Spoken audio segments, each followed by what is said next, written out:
My name is Lucifer LeGivorden. Welcome to the lucyvon Show. I'd like to start things off by saying a minor blessing. In nomine de nostre, Satanas, Luciferi excelsi. Lord Satan, Imperator of fire, hell and earth are filled with your glory.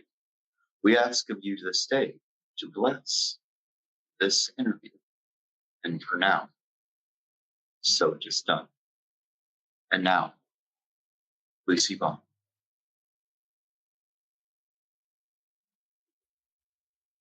Hi, Lucifer. How are you? Hi. Thanks for that. having me do your introduction. It was most pleasurable. It was enjoyable as well for me. So thank you for coming on the show today.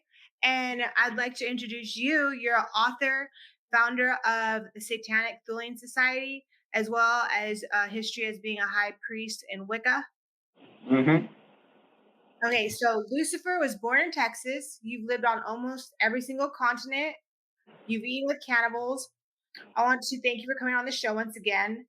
And I have a question for you that you most likely will know the answer to. Okay. All right. So what does Lucifer enjoy the most for breakfast in the morning? Oh, what does he enjoy most for breakfast in the morning? I would say pancakes. No. Okay. Nothing more satanic. Thinking more satanic. Deviled eggs. And toast. And toast. Right. So tell me what it was like growing up in Texas, traveling around the world, and your experience eating with cannibals. Well, I never actually grew up in Texas. I was born there. I've lived there for a short period of time, and most of my family is there. But I never actually lived there for a very long period of time. I grew up traveling around the United States and the world. First 4 or 5 years of my life, I was all over the place. We lived in the UAE, United Arab Emirates, and my dad used to work on offshore oil rigs. That took us to a lot of different places. I've been to almost every single continent in the world. Save for Antarctica, I've been on an island just off the coast of Antarctica. So technically I've been to Antarctica, just not on continent there. Mm-hmm. And that was before I was 2 years old.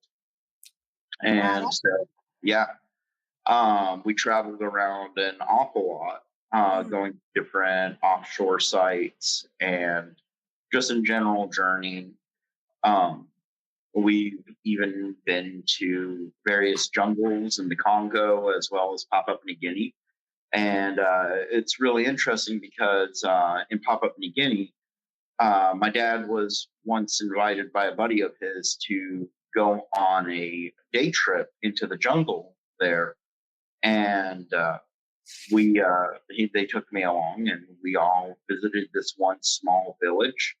And it was really fun. I had fun most of the day playing with the kids in the village. It was a blast. We didn't care if we could speak each other's language or not. We all had fun. We were all kids. And we sat down for a wonderful meal there.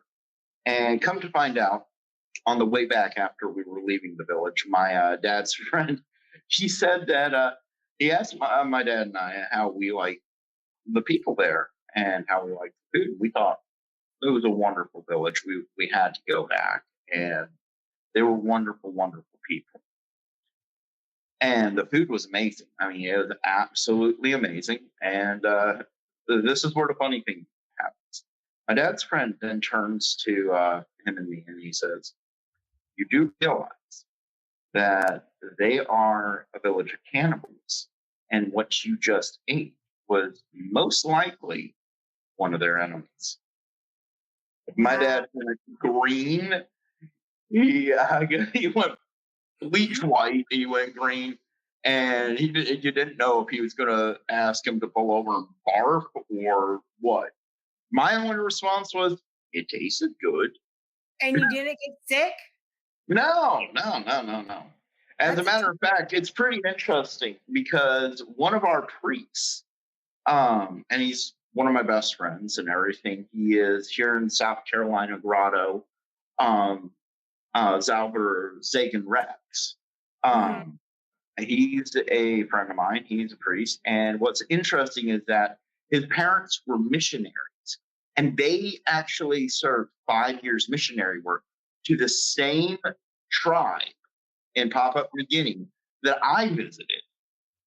Wow. And so he grew up, like the first 4 or 5 years of his life, he grew up living with cannibals. Oh my God. And yep. And yeah, so I mean, it's really interesting. He is running our Thuleian division, Mhm. our cult, the official cult of Cthulhu. He runs that whole division in STS, and he's a psychiatrist, or he's working on becoming a psychiatrist. He is a Mhm. mental health professional. He, um, there's a lot of things that he's doing, and his middle name is Hannibal. Really?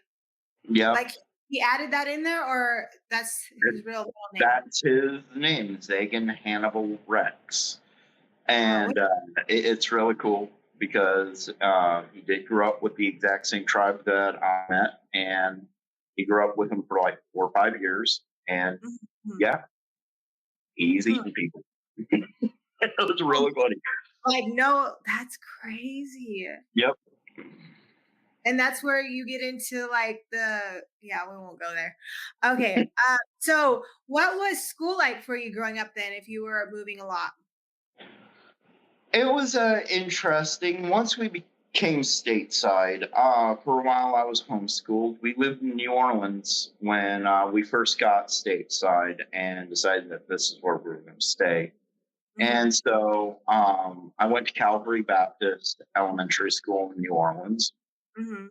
And after, my best friend's mom, she was a mambo or voodoo. Mhm. I think that was my first true official introduction to the occult was through her. Um, my adopted mom and my grandmother, excuse me, Uh-huh. they were all into tarot and crystals, but they were very Christian. Mhm. Um, so I had an upbringing around the occult, but from a very Christian point of view. Would you call that a Christian mystic? No, No. absolutely not. It wasn't Absolutely not. it wasn't like the cool magical type of Christian. I mean, they were into crystals and mostly crystals, bit of Reiki. That was the most extreme part. My mom had a few, a Rider White tarot card deck, Mhm. and that was, and she had a few crystal balls. But that was as deep as she got into it. She didn't know anything about the occult. She didn't know anything about mysticism. She was very much so a Christian.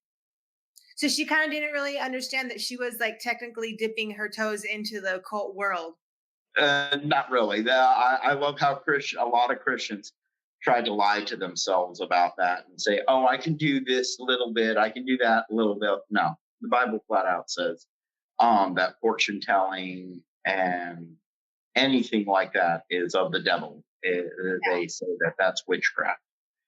But So like for me, I feel like the Bible, in fact, is very occultic in its own right, and I've heard it it referred to can as be. It grimoire. can be. It definitely can be.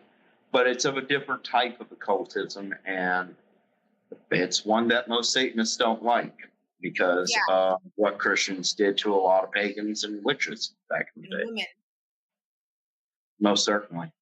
Yeah, I was actually listening to someone the other day that was saying that that a lot of it had to do with medical practices. They didn't want to have the midwives delivering babies, and they wanted to take over. The men patriarch kind of wanted to take over, so they kind of that was part of like the witches burning and trying to take the women out of being able to be midwives and kind of separate them from their I roots. wouldn't And say that they were trying to stop them from being midwives, but they certainly did target midwives.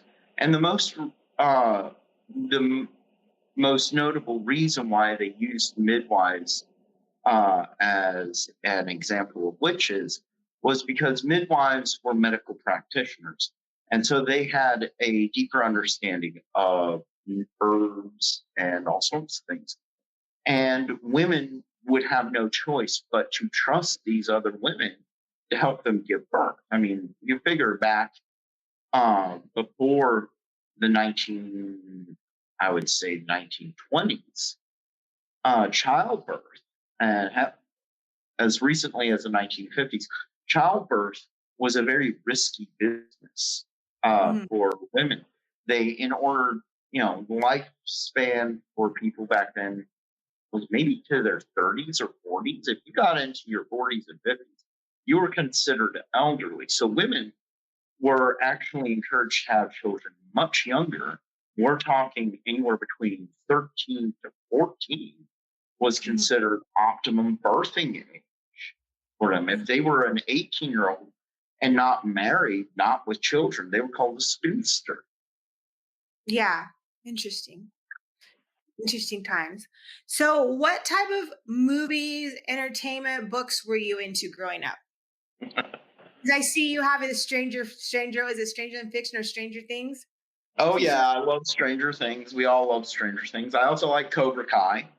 Mhm. We've been enjoying the recent update to Cobra Kai recently. I studied martial arts growing up, and I currently hold a third degree black belt.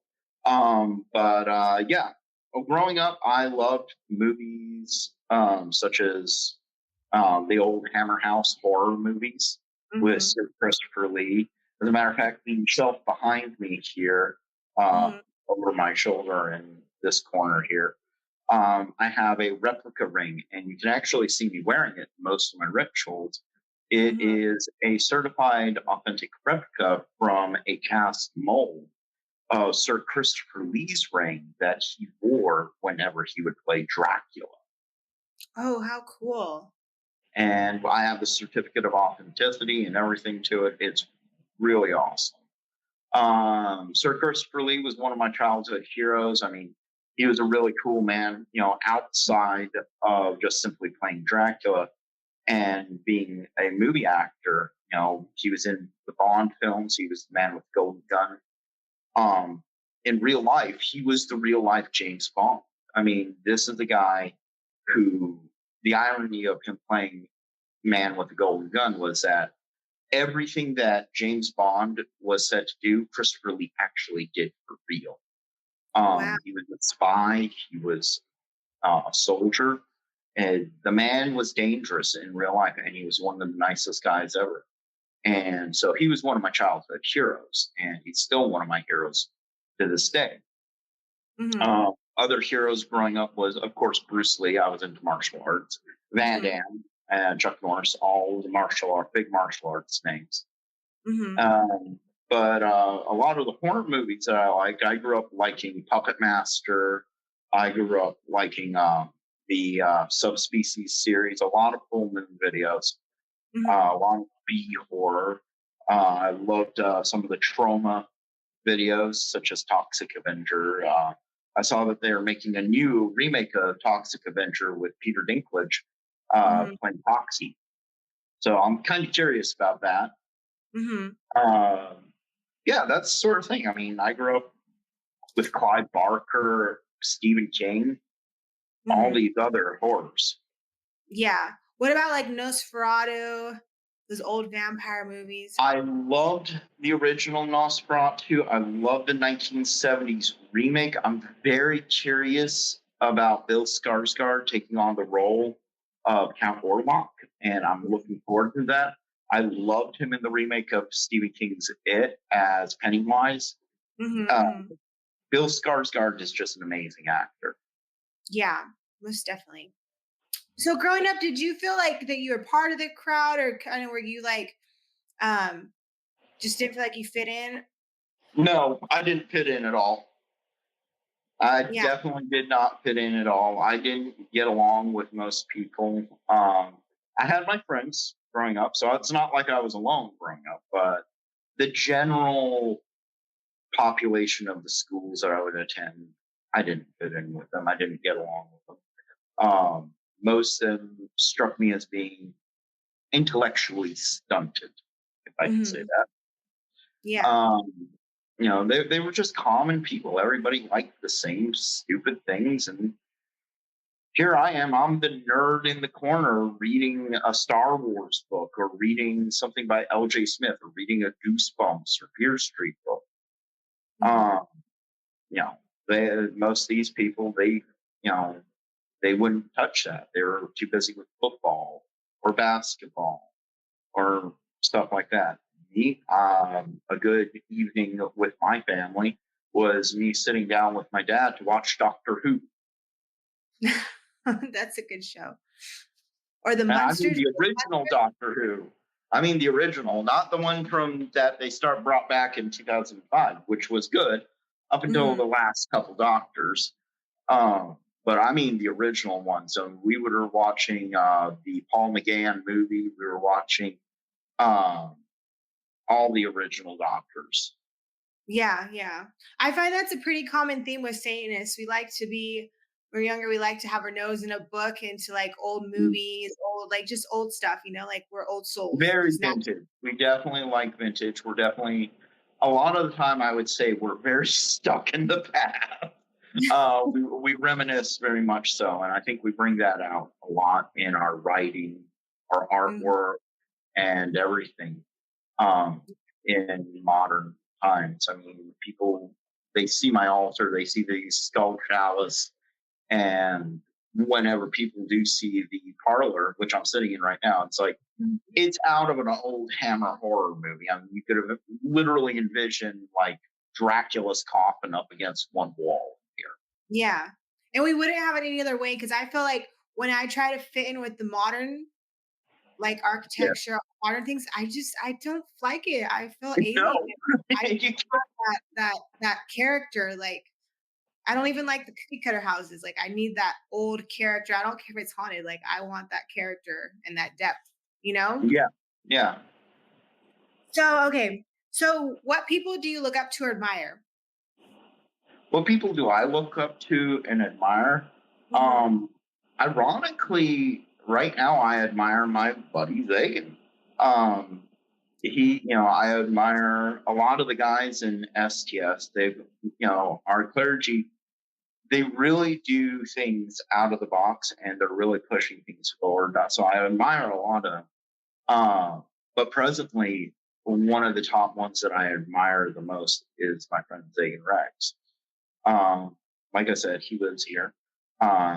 Him and I have a wonderful history together. He's one of our longest standing members from back when STS started up, Mhm. and he worked his way up through the ranks. Really good guy. He is a therapist, and he is soon to be starting a really wonderful job. I'm Mhm. not going to go into details about it, but he is also thinking about going back to school for medical school to get his MD, Mhm.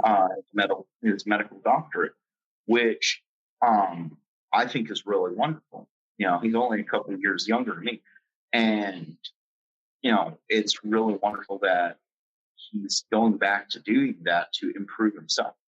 At the end of the day, I think that's what Satanism is always about, always pushing ourselves to that next step, that next degree. And I find it really fascinating that he's a psychiatrist because I've been in and out of like my own with the medical He's a field. therapist, not a psychiatrist yet. Therapist. He's going to be a psychiatrist. That's what he's aiming Yeah. But I find it interesting how being a Satanist, it really helps you like to understand the mind and to understand the deeper characteristics of what makes you tick and the stuff and how childhood for. unfolds a lot, And I think that's something that when it comes to like organized religion, it kind of closes off that connection to like the realistic things that go on in real life that create those different layers to us. Yeah, Yeah. absolutely. So to get to the main topic, which is like been the topic of the ages over wars and all that stuff. What role did religion play in your life growing up? Um, when I was 8, I had a near-death experience. After that experience, I became an uber Christian. Before then, I was just a normal kid. I really didn't give a shit about religion. I liked horror movies. I liked old movies, but I really didn't care about religion. After Mhm. that event, I started studying religion very heavily. I was virtually a child minister. I would take myself to church. I could read the Bible forwards and backwards. I could quote it from memory. Mhm. It was really significant. Um, when I was about 12 years old, I fully lost my faith in Christianity.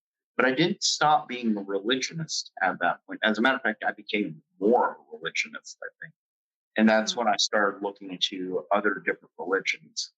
Um, by the time I was 14, I was in a Wiccan coven. I was apprenticing.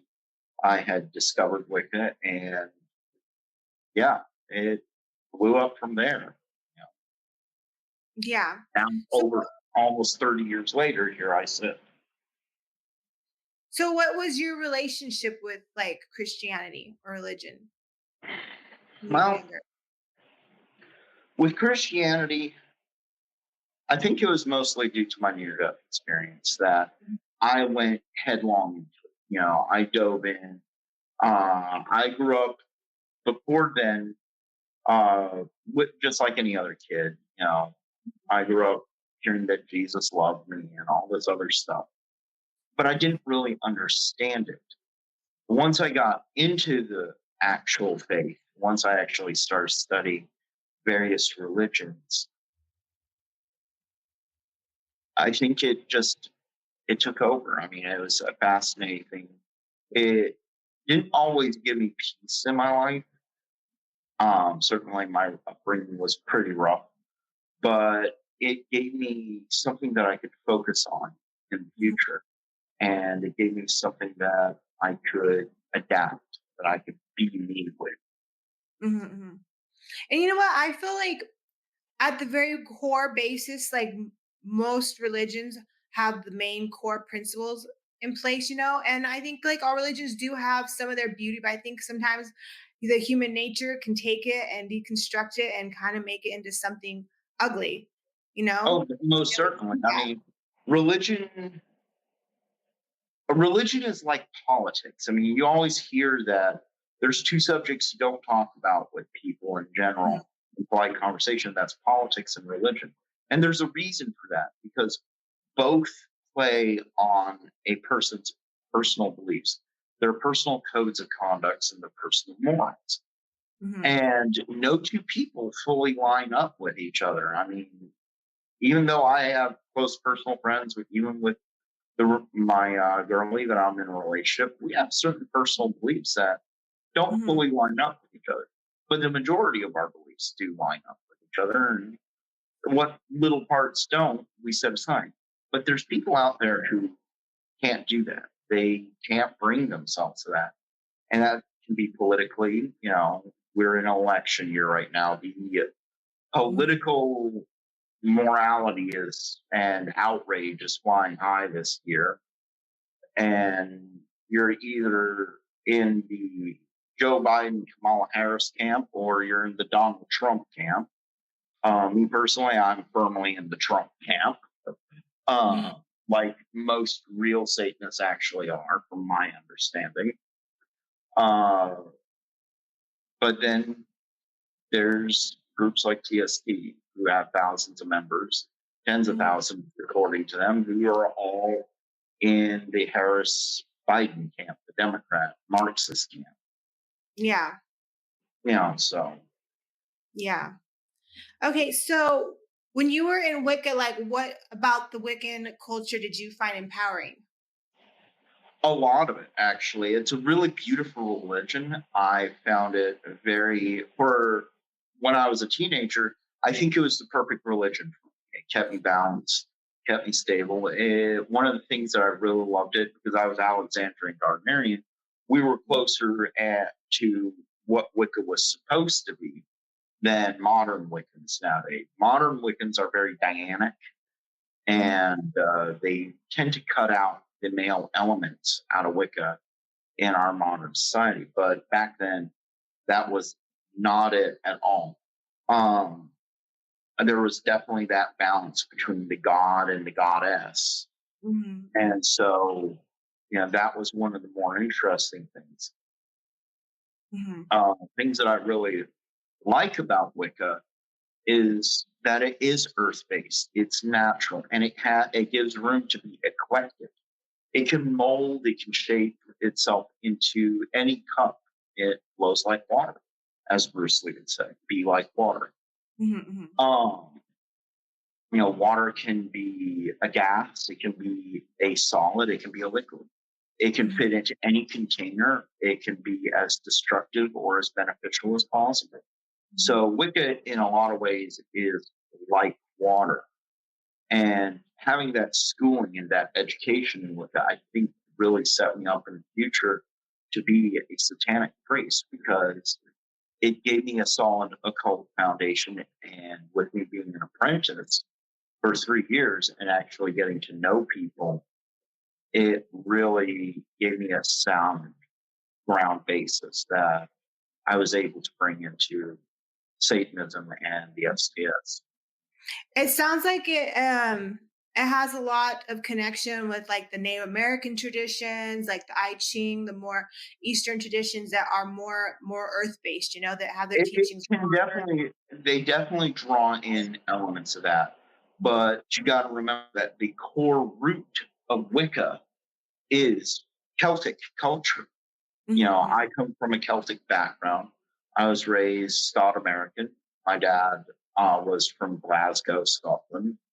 And Wicca itself is based in that culture. Dr. Gerald Gardner was from the Isles of Man, all of that. Mm-hmm. So it can draw in things from other cultures, but at its root, it is very pagan. It is very Celtic.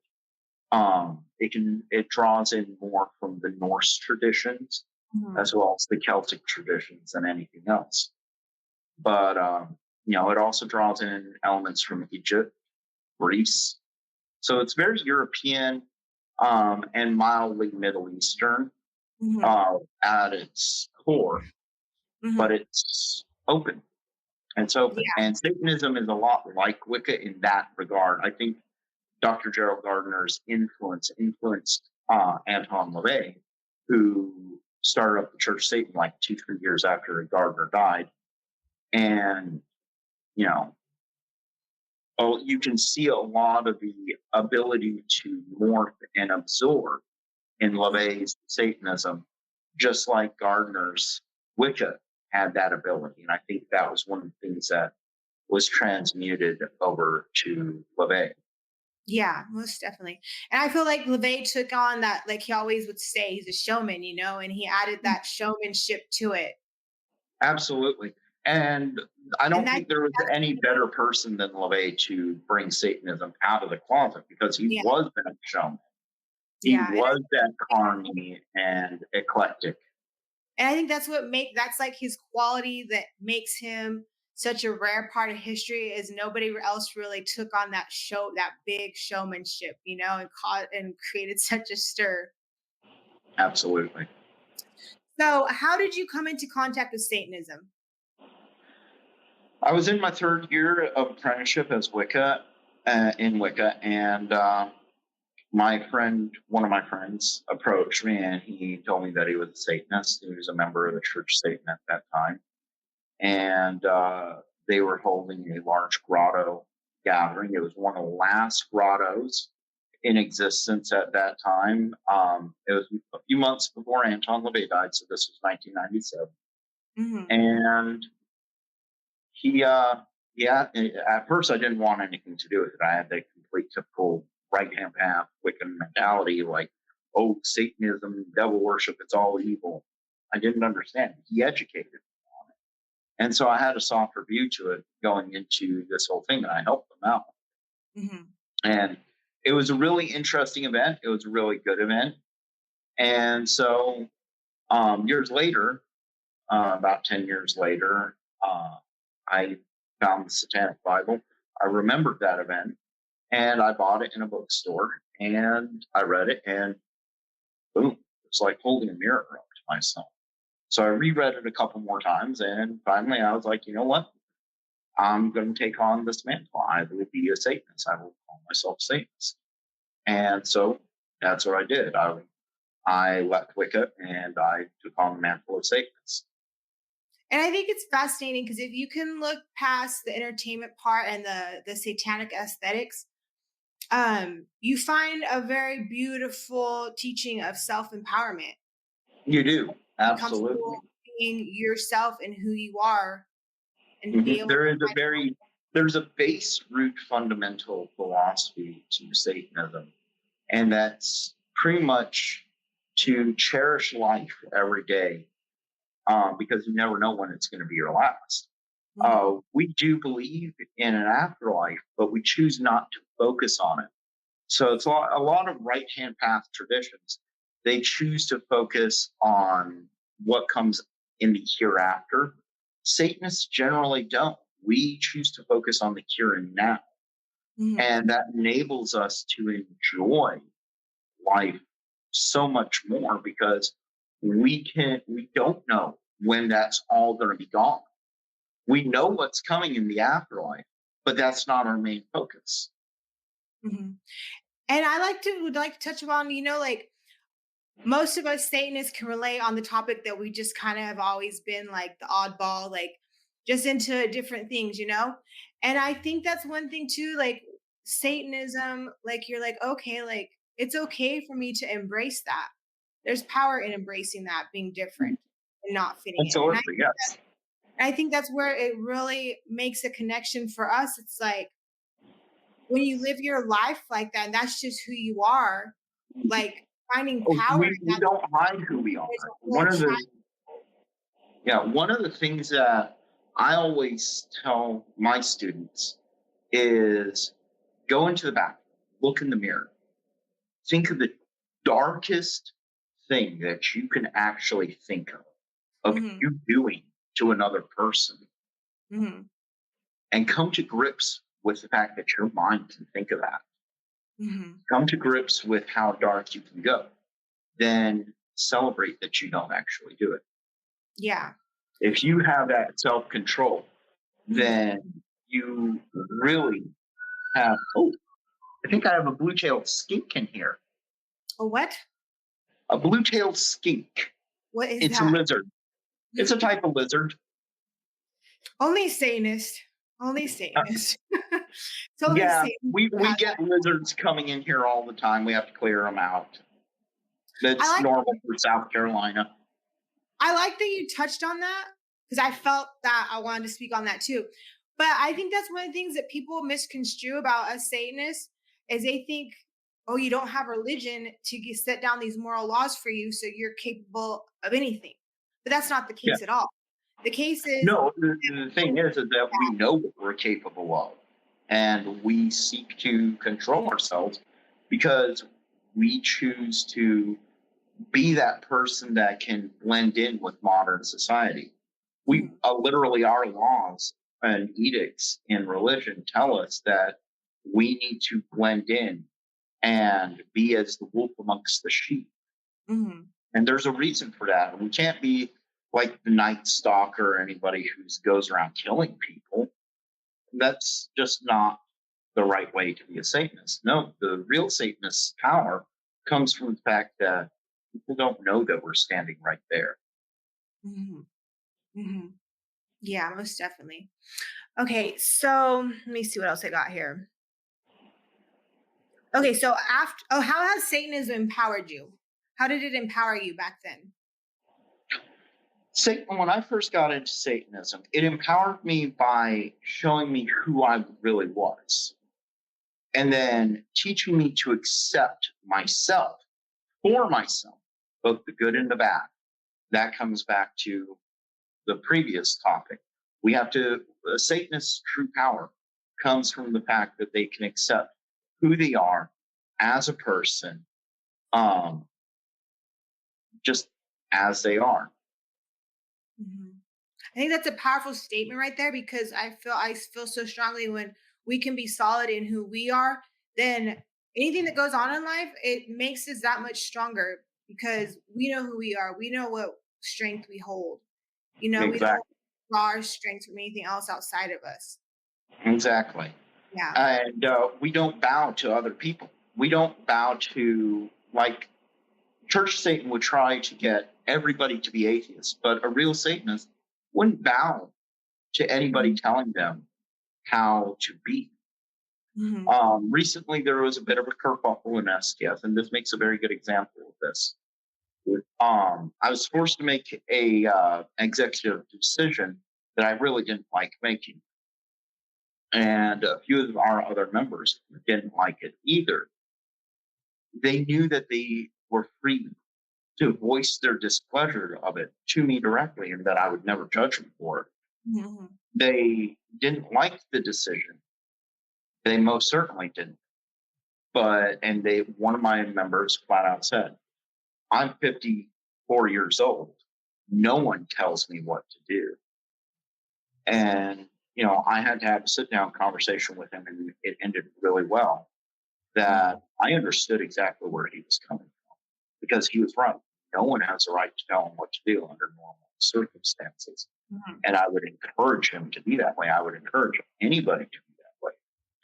Being part of an organization is different, though, in that there has to be a structure for a very good reason.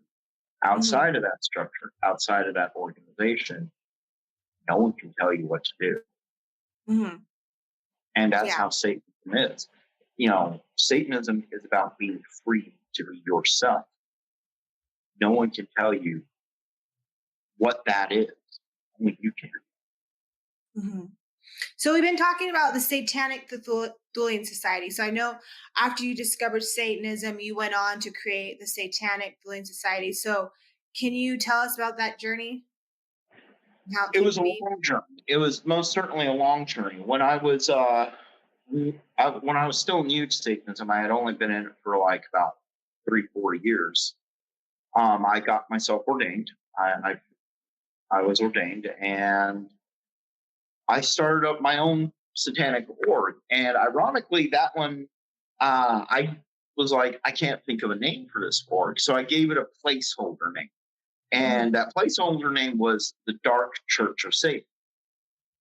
And I never intended to keep it that way. And the whole organization, it took off minorly, but then it crashed and burned. I was not prepared for it. After that, I wrote the first edition of my book, The Satanic Testament, which I actually have a copy of the first edition right here. Very cool. And it's really interesting because you can see on how thin this is and everything. And then you compare it to the new edition of the Satanic Testament. Like twice the size. No, it's more like 3 times the size. Yeah. This version is over 500 pages long.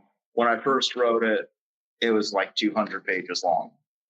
So that's like the fast read if you just want a quick little glimpse, huh? Yeah, it's not on the market anymore, the first edition, but everything that's there is in the new edition. It's literally the First Testament. I knew with my organization crashing and burning, even when I was running it, I knew I had to get all my ideas codified into one book. And that's what I set out to do. And that's what I accomplished. Moving on, a few years after I published it, I, of course, got a divorce. And I met the woman who I'm with now. We've been together for 10 years now. And we decided that we wanted to start hosting some ritual events at our house. We lived up in Maryland, and we had the perfect space for it in our basement.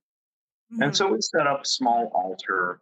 I put something, literally I have an altar cloth here that I just put up on the wall that has a Baphomet on it. I got that. Ironically, I got that from Venus Satanis back then. I bought it from her store. And this pass wall purchase knocked. I finally got to meet her in person. So we got to hang out, and we really enjoyed each other's company and enjoyed talking with each other. Melissa Venus is just a wonderful woman herself.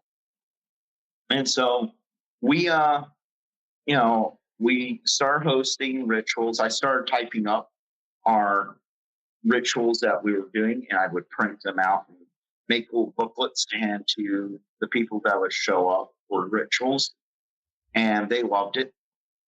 As time went on, my YouTube channel was growing.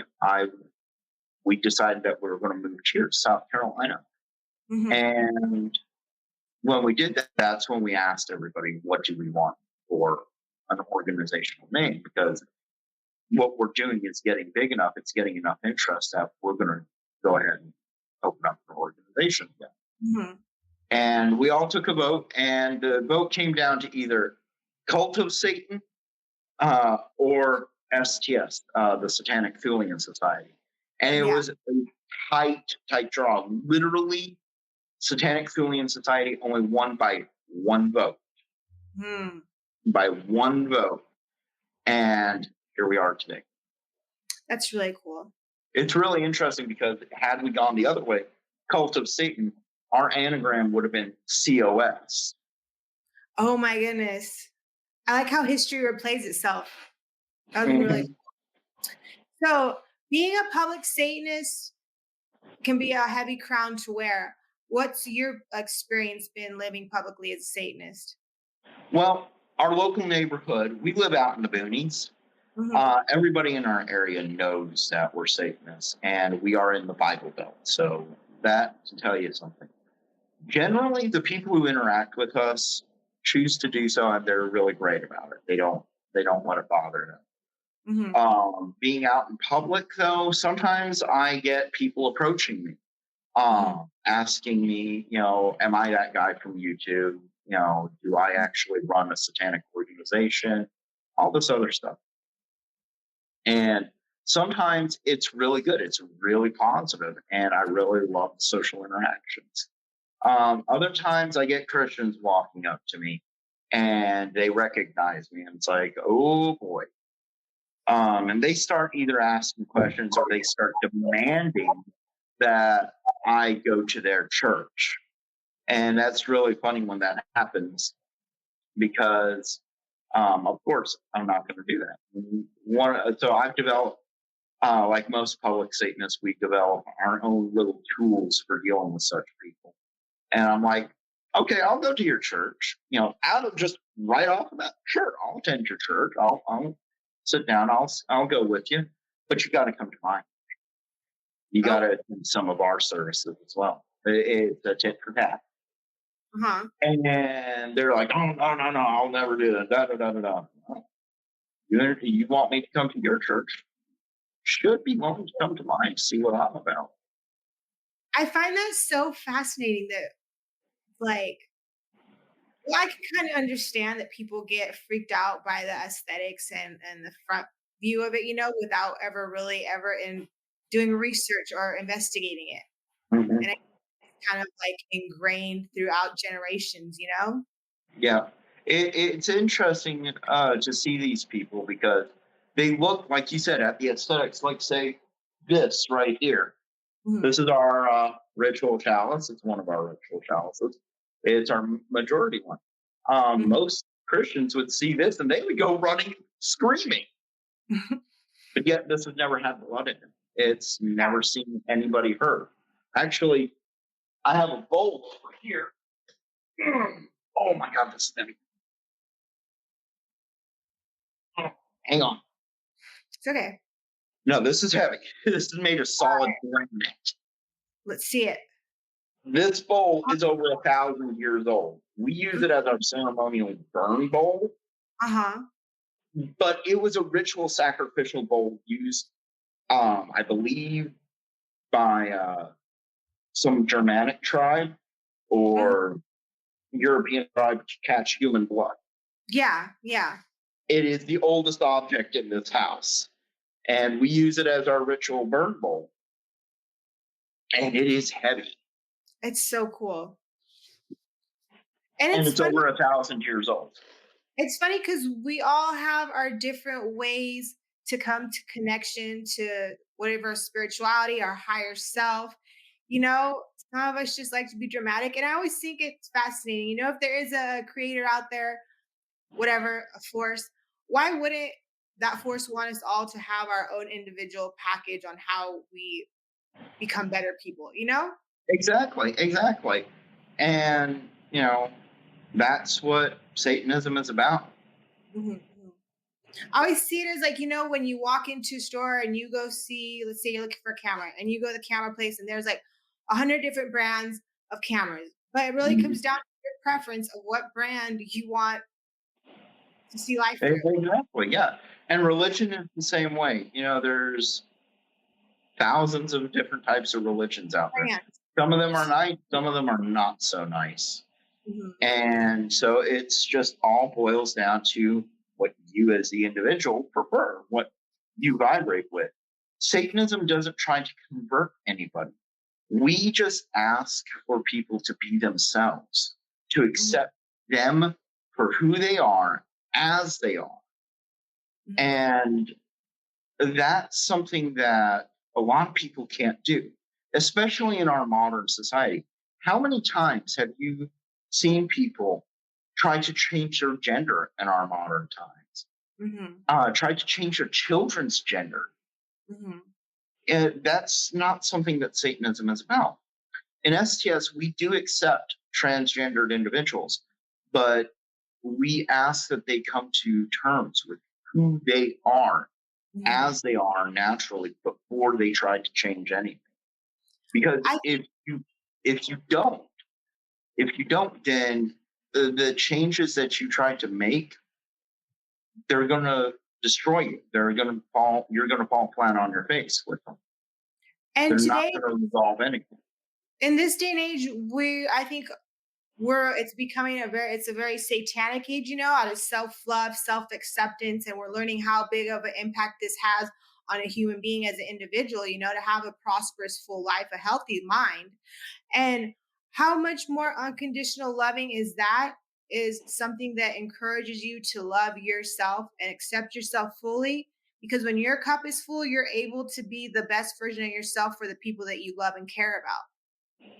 Well, I'm going to disagree with you on the fact that we're in a satanic age. Certainly, there's a lot of satanic elements, Mhm. but right now in our modern society in America, there is a large group of people who can't accept themselves. They Mhm. don't have that self.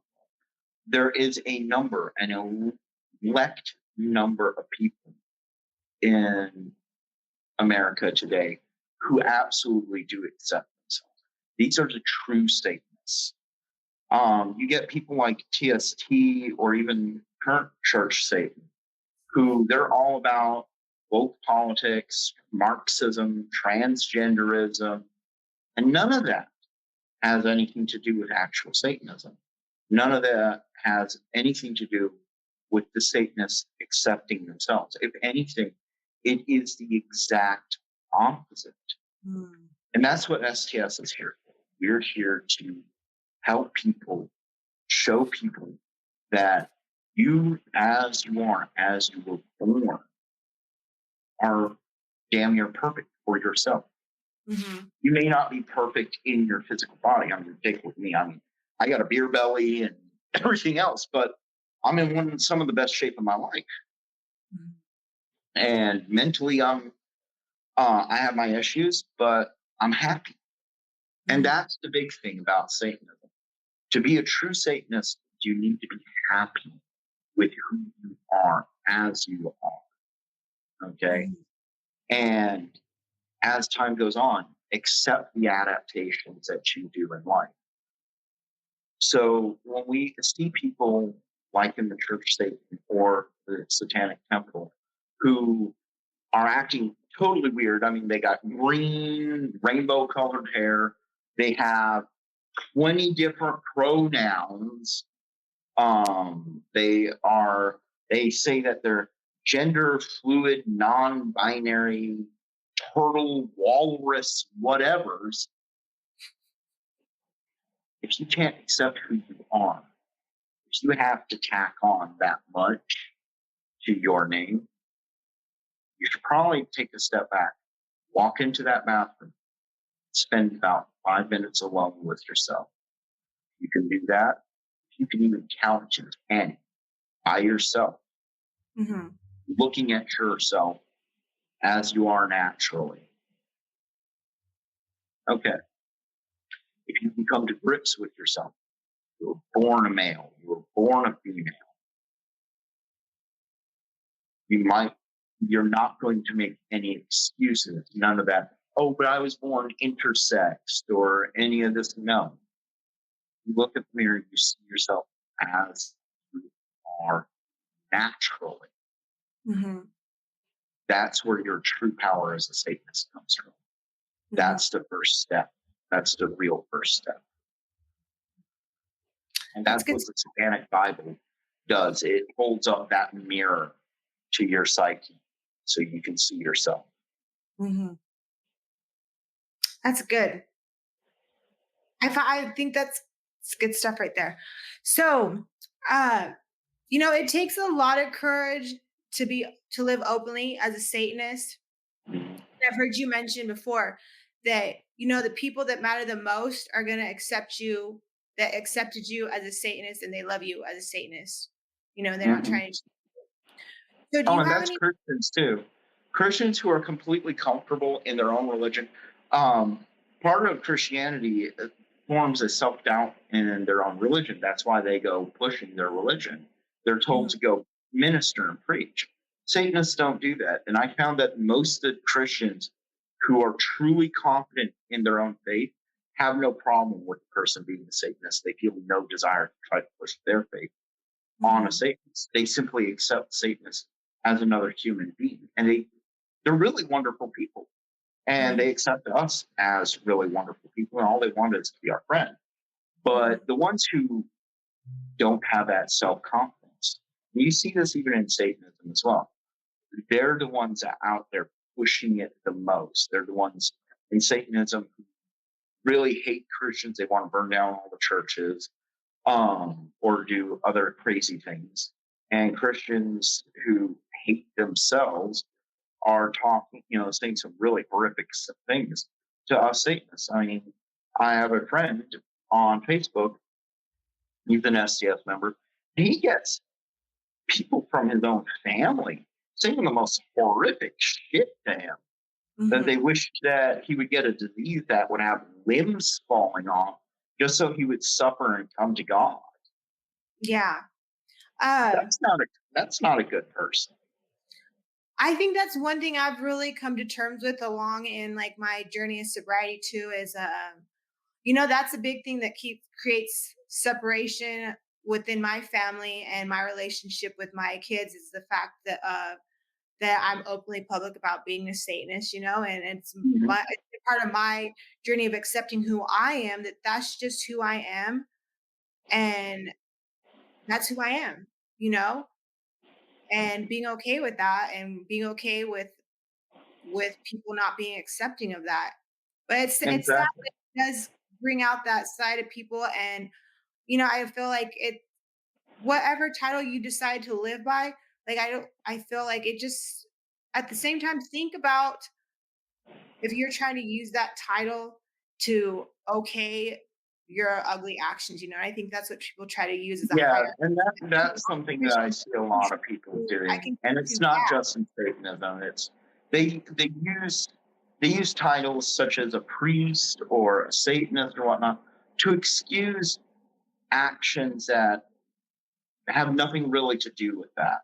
So going back to TST, they make a wonderful example for a lot of non-satanic things that supposedly would be Satanists, quote unquote, are running around doing. And one of them is the whole abortion thing. And they're running around claiming that because they're Satanists that they can do this abortion ritual, but they don't stop to think about the consequences. And they're using it oh, I'm a Satanist, I'm allowed to do this, as an excuse. They know nothing about our religion, so there really is no excuse. If they actually did study our religion, they would know that most actual Satanists abhor the notion of abortion, that we're pro-lifers and we're pro-birth control. We feel that a real satanic woman who is a true Satanist, who is confident in herself, would take actions and measures on the beforehand to never have to walk into an abortion clinic. She would be on birth control until she's ready to have a child. when she says that there will be a seed planted in that woman, Mm-hmm. no, you're not going to use abortion as a reactionary birth control. First off, Yeah. that's way too expensive. Most abortions cost a minimum of $1,200. Mm-hmm. That's on the low scale. Whereas a birth control is free with a little bit of insurance. You do the math. Yeah. So, do you have any words out for people out there that are Satanists, they're in the closet, or maybe going through their own discrimination, living publicly as a Satanist? Do you have any words for those people? Stick to your guns. Mm-hmm. Stick to your guns and treat people with a smile. A smile, a friendly word, a handshake is some of your best weapons against people who would downplay you, who would try to criticize you, who would try to belittle you. If somebody comes at you in Walmart or the supermarket or wherever, and they try to harass you for wearing a Baphomet pentagram or whatnot, smile and be like, "All right, duly noted. Thank you. You have a nice day." When that person sees you in a group of other people and you walk up to a gentleman you may never know and you hold out your hand immediately to shake their hand, even if they are a Christian minister, boom, right there, you just earned a little bit of respect. You can grow that respect. That's a good point. And I think that's like a fascinating thing is I think people, they can meet us, and they think we're like these most amazing humans, but we don't need an excuse to be a good human. We don't need to tell us to be a good human. That's just who we are at a core, is we like to treat others with respect and kindness, and we just view ourselves as animals. That's just who we are. Yeah. That's where our strength is. Exactly. I mean, it doesn't take a lot to be a decent person. I mean, earlier I mentioned I have a skink running around in the room here with me. After we get off the camera, I'm planning on hunting this thing down, catching it, and taking it outside. It's just a little act of kindness so it can go live its best life. And we can do that normally. And it's not like we have to go out there and be a bleeding heart. We're not bleeding hearts at all. We're realists. Yeah. We know we can't fix anything, and we know some things we shouldn't fix. But that doesn't mean that us as an individual can't just be a decent person. Mm-hmm. And that comes back to being happy. When you're happy and at one with yourself, like, you don't really find pleasure in being harsh to people or being harsh to other, harsh. Like, you just. But that doesn't stop you from being harsh when you absolutely need to be.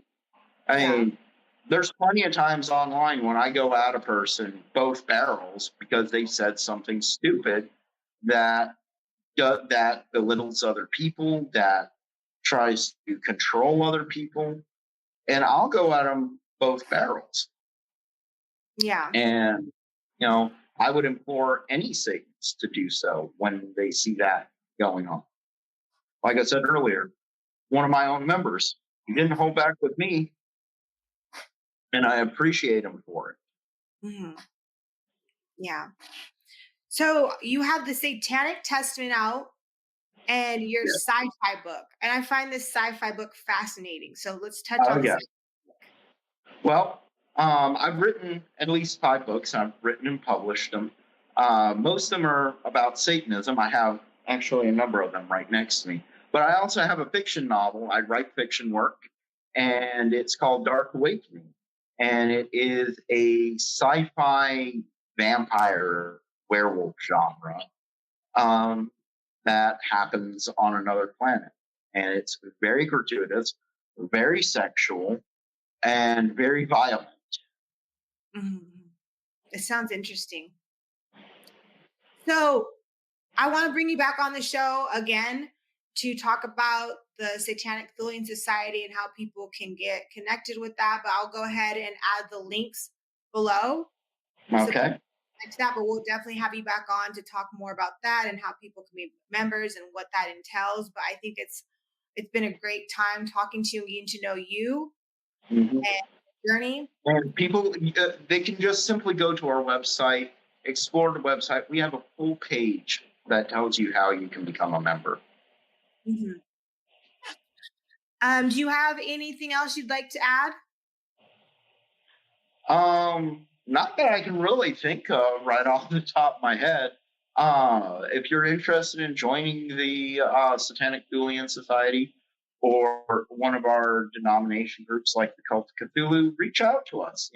Our email is on the website just as much. If you want to learn about our philosophy but don't really want to go out and buy my book right off the bat, website is a great place to do it. We have a lot of articles on the website.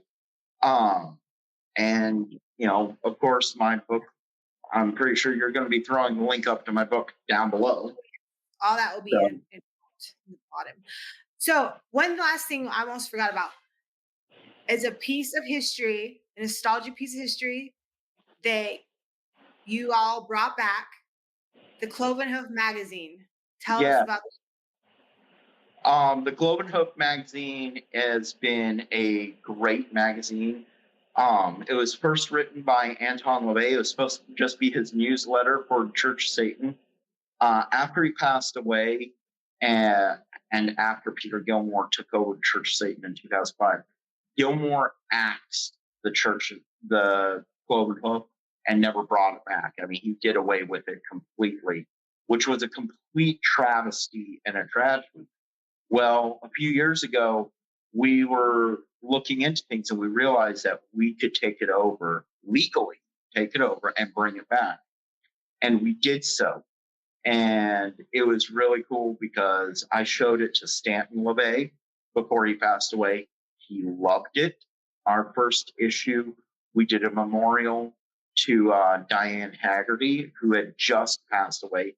She passed away just literally days before we were to publish our first issue. And so we scrambled to put in a memorial for her in that issue. And of course, Stanton loved it. Our third issue, unfortunately, Stanton had passed away, and we did a memorial for him in that too.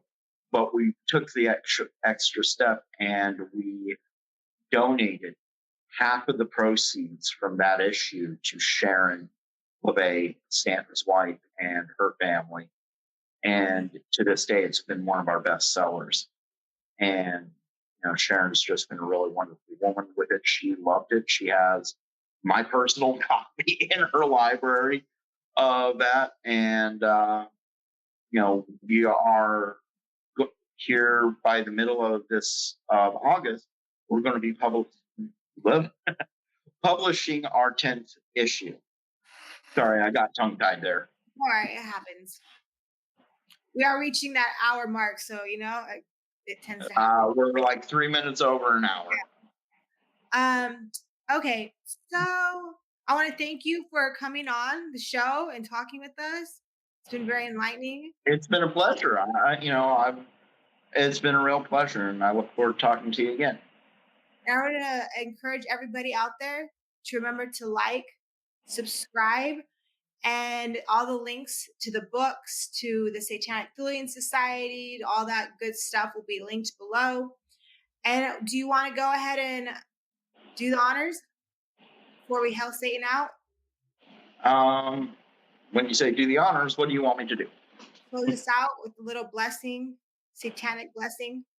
For all of you people out there, for all of you Satanists out there watching, in nomine de nostre Satanas, Lucifer LeGivorden, may your day be good. May your life be full. May the black flame ever burn within you. Ave Satanas, Rege Satanas, Hail Satan, and ultimate doom.